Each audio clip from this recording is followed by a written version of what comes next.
Hoje é domingo, eu sou Suzana Barelli e eu trago aqui para vocês um resumo do que foi notícia no mundo do vinho nessa semana que passou. E eu começo falando aqui desse texto do Estadão, do Universo de Borbulhas, no qual eu conto a saga do grupo Henkel Freixenet. O grupo, que é um grupo Henkel alemão, Freixenet espanhol, ele está lançando essa semana no Brasil mais um espumante. Agora é um espumante francês elaborado no sul da França pelo método Charmat. O método Charmat é um método em que você elabora os espumantes em grandes tanques, ao contrário do método clássico em que a segunda fermentação, aquela que dá origem às borbulhas, acontece dentro da garrafa. E por que eu estou falando especificamente desse produto? Porque esse espumante é o terceiro espumante francês do grupo que vai ser lançado em pouco tempo. Eles começaram com champanhe, depois um cremant de Loire e agora um espumante. E a ideia do grupo Henkel Freixenet é crescer no mundo das borbulhas. Eu estava conversando com a enóloga, que é a Glória, e ela estava me contando assim, que eles querem ter do espumante mais simples ao mais sofisticado, ao com mais complexidade, que no caso são os champanhes.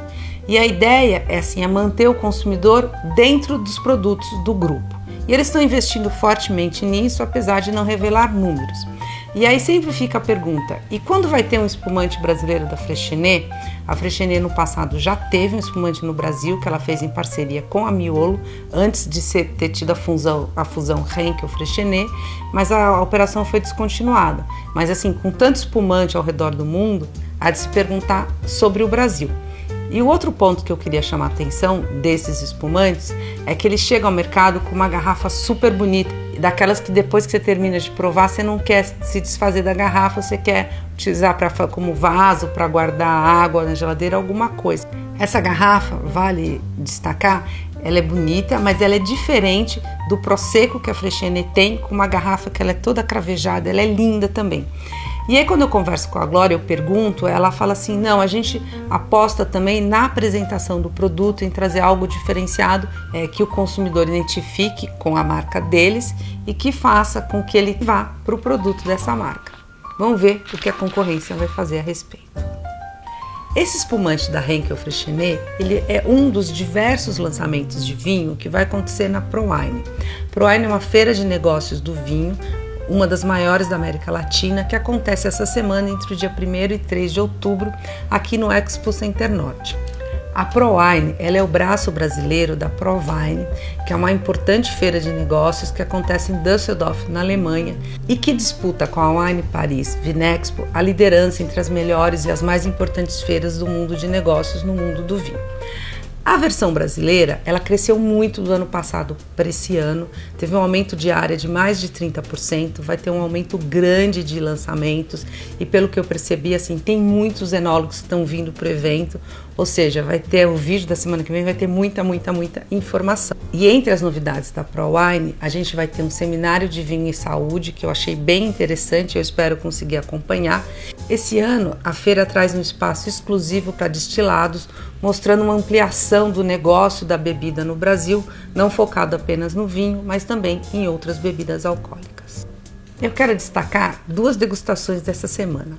A primeira foi um evento da Chef France com diversos produtores franceses do catálogo da importadora que vieram para o Brasil. E nessa degustação, dois vinhos me chamaram a atenção por uma característica particular. A gente está acostumado a valorizar os vinhos que tem, no caso da França, o AOC, que é a Appellation d'Origine Contrôlée, que é o mesmo DOC, que é a denominação de origem controlada, que são categorias, são apelações ou denominações que garantem várias regras na elaboração do vinho, desde a origem da uva, conforme a regra, o quanto que um produtor pode colher dessa uva, quanto ele pode podar, tem várias regras que as DOCs trazem ao mundo do vinho. Só que tem categorias de vinho mais simples, denominações mais simples. Uma delas é o Vin de France. O Vin de France, ele não tem regra. Você pode fazer vinhos, por exemplo, você pode fazer um Chardonnay da Borgonha com uvas que você trouxe do Languedoc, que você trouxe do Loire, pouco importa. Ele só tem que obedecer às regras da Comunidade Europeia para poder comercializar o vinho no mundo europeu e também para exportar. O que acontece muito é que essas denominações de origem, elas acabam por engessar os produtores. Vários reclamam que eles não têm liberdade, porque eles têm que cumprir certas regras. E elas acabam, em muitos casos, tornando o vinho mais caro, porque você tem que comprar, ou você tem que ter o vinhedo da região, você tem que seguir a quantidade de produção da videira e tudo mais. Tudo isso tem tornado o Vin de France uma apelação, uma denominação muito interessante para vários produtores. E o que aconteceu no evento da Chef France é que 2 desses vinhos, eles eram Vin de France e eram vinhos bem interessantes. Eu vou deixar os nomes escritos aqui embaixo, mas um era um Chardonnay elaborado na Borgonha, mas não apenas com uvas da Borgonha, e o segundo era um Bordeaux branco. Os dois como Vin de France, então com menos regras de elaboração, de plantio, de vinificação. Essas características da Vin de France, a começar por ter o próprio nome France, que ajuda na exportação do vinho, vem fazendo com que essa categoria cresça. No ano 2010, eram quase 500 produtores que tinham algum vinho classificado como Vin de France. Atualmente, a Vin de France representa 5% do total de produção dos vinhos franceses. As AOCs representam quase 50%, é 48%, 47%, se eu não me engano. E o Vin de France representa 15% das exportações francesas. E a última coisa que eu quero chamar a atenção é que aqui, para definir se um Vin de France é bom ou é ruim, vale a pena prestar atenção no produtor.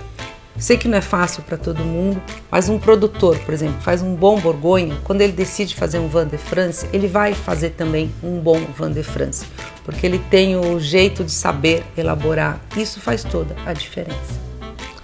A segunda degustação que eu queria contar para vocês foi uma degustação da Inovini para apresentar os vinhos da Marquês de Cárcere.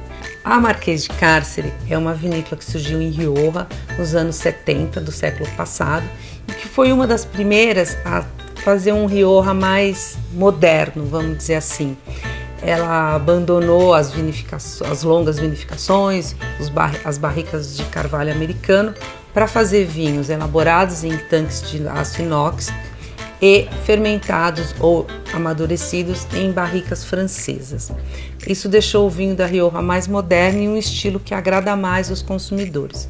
Bom, a Marquês de Cárcere acabou de mudar de importadora, agora está no portfólio da Inovini, e para marcar essa mudança, ou essa chegada na Inovini, teve uma prova vertical do seu vinho premium, que é o Gaudium, que é um vinho elaborado principalmente com tempranilho, às vezes tem um pouquinho de graciano, mas é um vinho de muita complexidade e que só é elaborado em anos especiais e que eu gostei bastante de ter provado. Essa semana eu tive a oportunidade de conhecer a Vitis Lab. A Vitis Lab é um projeto da Bianca Verratti, que é uma profissional aqui do mundo do vinho, que eu acompanho bastante a carreira dela. Ela foi, por exemplo, a primeira mulher brasileira a conquistar o diploma, que é um dos estágios para quem está caminhando para fazer um Master of Wine.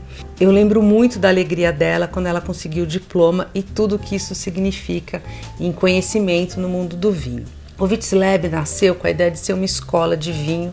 Hoje é um espaço de degustação ou de ateliês, como ela chama, temáticos. E eu queria chamar a atenção porque é um espaço de vinho para degustação focado em rótulos de maior complexidade. Ela não concorre com a grande maioria das degustações, que muitas vezes são rótulos mais simples, mas ela procura rótulos de maior complexidade. Isso mostra um amadurecimento do mercado do vinho no Brasil, com consumidores procurando não necessariamente vinhos caros, mas vinhos mais complexos e entender um pouco mais desses vinhos e por que eles têm uma qualidade mais consistente.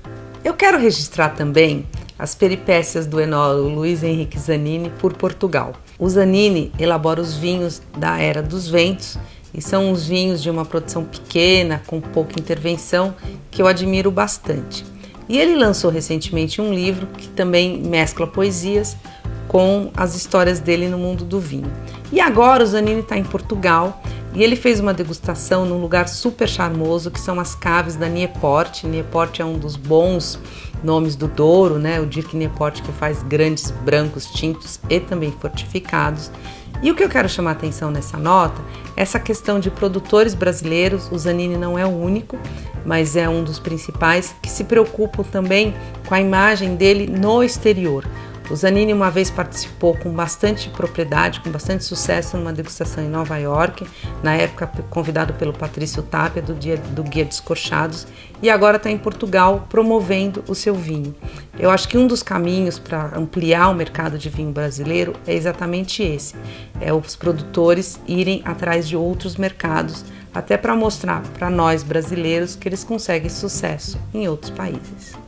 Das notícias internacionais, eu quero trazer aqui uma informação que eu dei na CBN na semana que passou, que é o seguinte: o governo francês, através do Ministério da Agricultura, reservou um montante de 120 milhões de euros, é muito dinheiro, para arrancar vinhedos.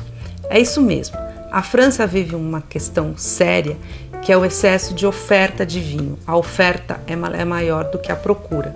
Eu não estou falando isso dos grandes chateaus, das domaines mais charmosas, mas sim do vinho genérico, um Bordeaux, um Bourgogne, um Languedoc.